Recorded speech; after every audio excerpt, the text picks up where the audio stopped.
Well, welcome back to Get Down to Business. As promised, I am joined by Dean Lindsay, an award-winning business book author, skilled business culture consultant, and a powerful keynote speaker.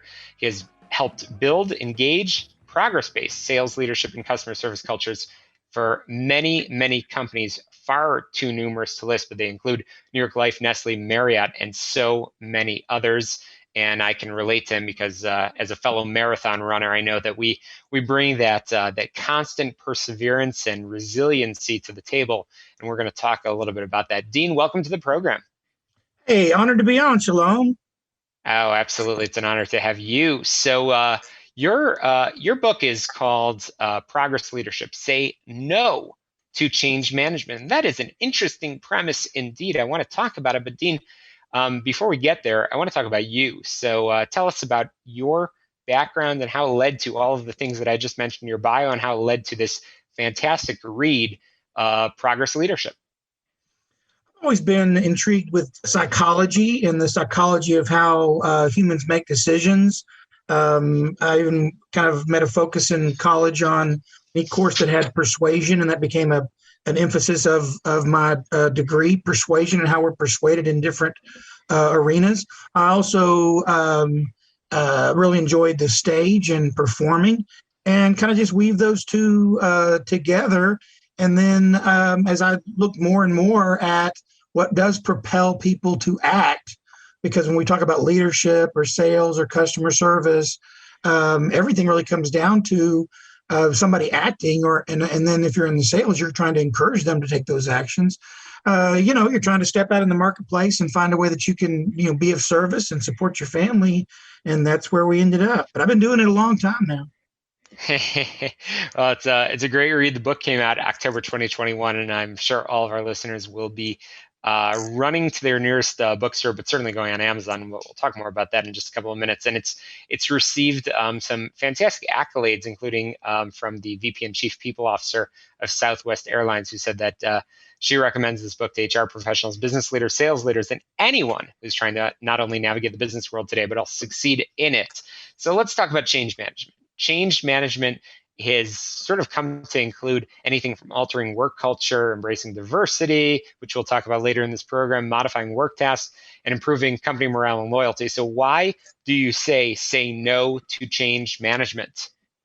Well, it's a false label. It's a false term. It's not what's really happening in the organization. It's definitely not an inspiring phrase. Nobody wants to change, and they certainly don't want their change managed. So by positioning the new initiative as a change management initiative, you're already doing yourself a disservice. And the next step that the organization takes is towards progress. So it's not change, it's progress. It's progress leadership, not change management. So I'm not necessarily, in the title of the program, people are going to still use the term change management. I'm saying, Shalom, that anybody who's doing change management right is really doing progress leadership. Absolutely. So it's a different approach to it, progress leadership, and you are a big fan of that letter P, because in the book Progress Leadership, you provide that a powerful blueprint, a fresh blueprint for leading in today's complicated world, and indeed it is a world of radical and constant change. But you recommend 6 P's of progress, and I know we don't have a ton of time, but I really want to cover them, and just to whet the appetite of our listeners. Dean, can you talk about what those 6 P's are? Well, yes, Shalom.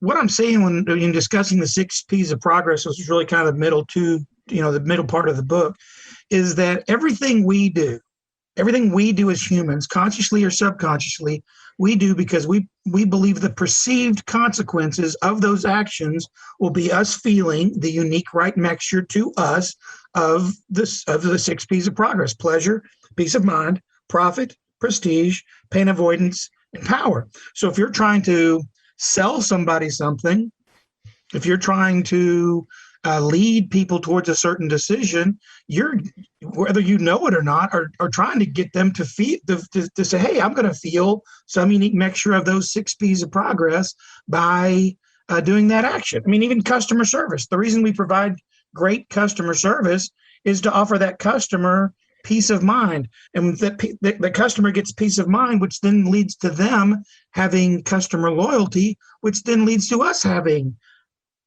profit and peace of mind and avoiding pain of trying to find out where we're getting our next client. So everything still rolls back to those 6 P's, whether we consciously call it that or not.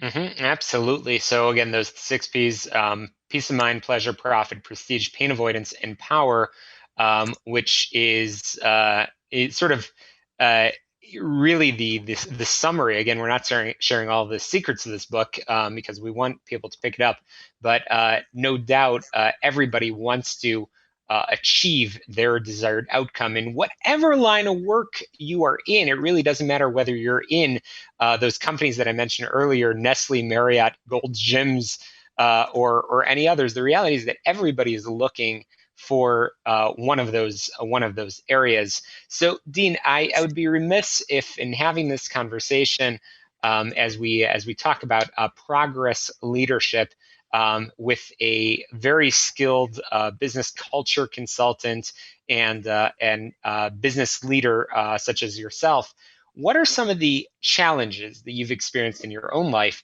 that, for the entrepreneurs tuning in from Chicago and around the world, that maybe you want people to avoid, to sort of avoid those landmines and step away from? What advice can you share?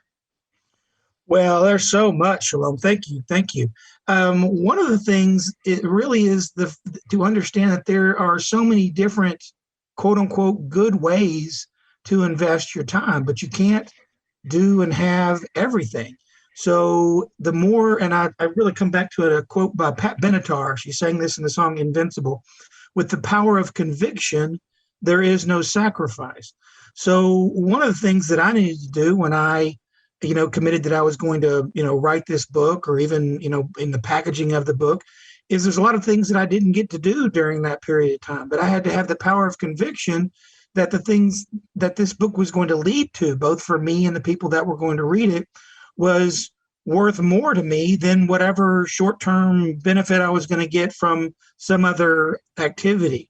So, we always talk about the actions that need to be taken, but it's conviction that leads to commitment, and commitment that leads to action.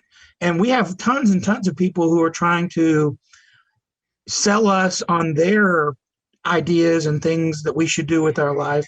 And it's very rarely that we invest enough time to sell ourselves on our goals. And the way you're going to sell yourself on your goals is not to remind yourself about the goal, but the why behind the goal, which is some unique mixture of those 6 P's. So it really does come down to continuing to not just know your why, but grow your why.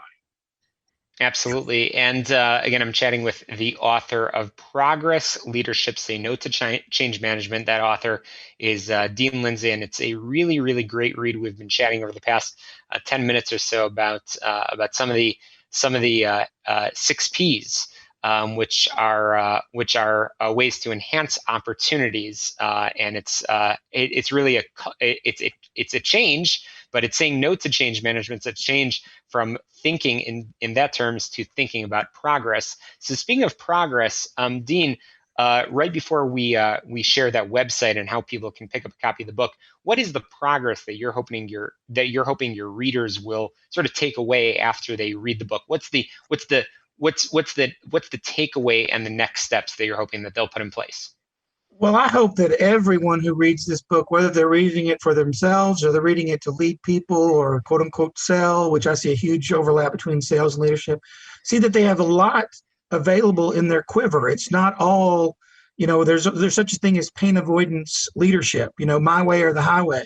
And what we need to realize is that there's many other ways to inspire or influence and persuade people as well. And then the same thing for ourselves.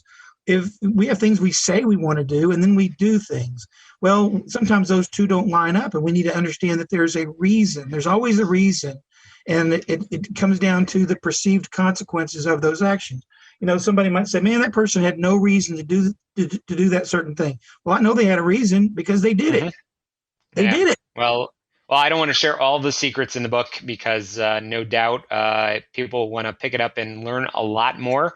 Now you've got a website, and I know that the book is available in a lot of places. Dean, where can they learn more about you as well as Progress Leadership? Well, that Amazon.com website thing, y'all have heard of that? That the books, Yeah. So it's on Amazon. I'm jazzed about that. And DeanLindsay.com, and honored to say that it just won Business Class News Editor's Choice Book of the Year. Fantastic. Well, I know all of our listeners will want to pick up a copy, DeanLindsay.com, and of course, Progress Leadership on Amazon. We've got to squeeze in a quick break. We'll be back and get down to business in just a moment.